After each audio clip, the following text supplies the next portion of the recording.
I want to speak on three aspects. Okay. One, on the question you asked me, as an organization, let me say as a local grassroots organization, what we do. And I want to speak as a survivor of FGM. And I also want to speak for the communities that are practicing FGM. Let me tell you, Zainab, the truth. If today you call everyone who is working on ending FGM to tell you what they've done, we will bring you a booklet of what we've done. But kwa ground vitu ni different. Everyone will tell you all the beautiful things they are doing. But kwa ground vitu ni different. Why am I telling you this? He mentioned Kerio Valley. I don't know if he has ever went there. I went there myself. I went to Embobot. I went there and saw women and girls who have never been talked to. The last time and the first time they saw end FGM activity was 2018, a celebration, International Day of the Girl Child. That was the first time, and the last time they saw people talking about FGM, and that was the end. I went to Embobot, sat with these survivors, and I managed to rescue 20 girls instantly from FGM who are prepared to be cut. You know, Elgeyo Marakwet is very far. There are no organizations working there actively. If they exist on the record. Organizations actively working there on the real grounds, on the hills, on the valleys, maybe in town, I don't know. Go to Tana River. Tana River is very vast, my dear. We need people to reach out. I will tell you, for all these years I've been campaigning against FGM, I can mention to you a lot of villages I've never reached to. Why? Because I don't have logistics. The people with the money, let me tell you, Zainab, the people who have the resources are busy with conferences, day in, day out, because they want to use these funds. And these survivors, like myself, I have a voice today to say, no, it happened to me, not to my daughter. The number of girls that were shared there who are at risk of being cut are the daughters of these survivors like myself. I saved mine. How about the rest who are at risk right now? He talked about the drought.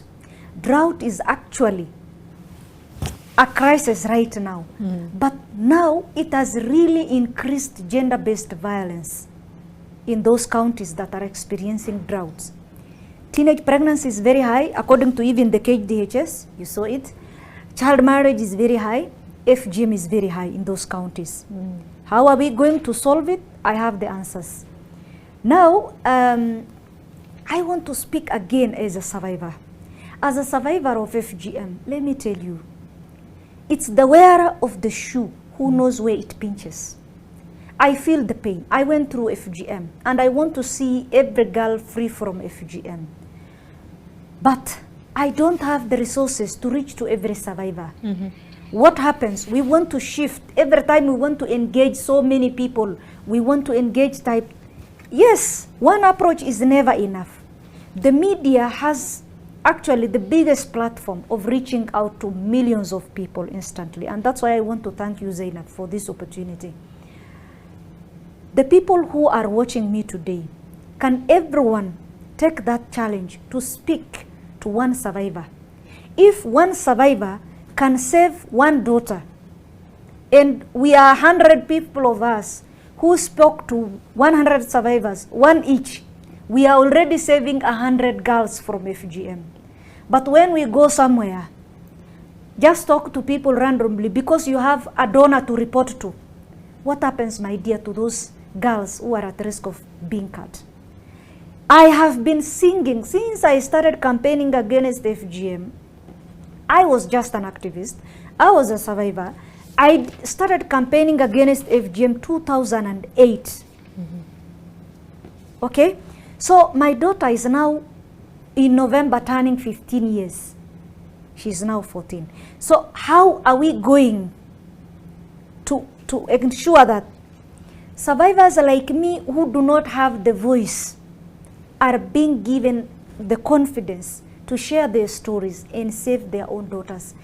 So do you mean that the people on the ground, you said vitu ni different kwa ground, Exactly. right? So you're saying that the people who are really affected and the women and the girls who, you know, are at the most at risk of being mutilated, they have not been given the opportunity, the space to speak on this.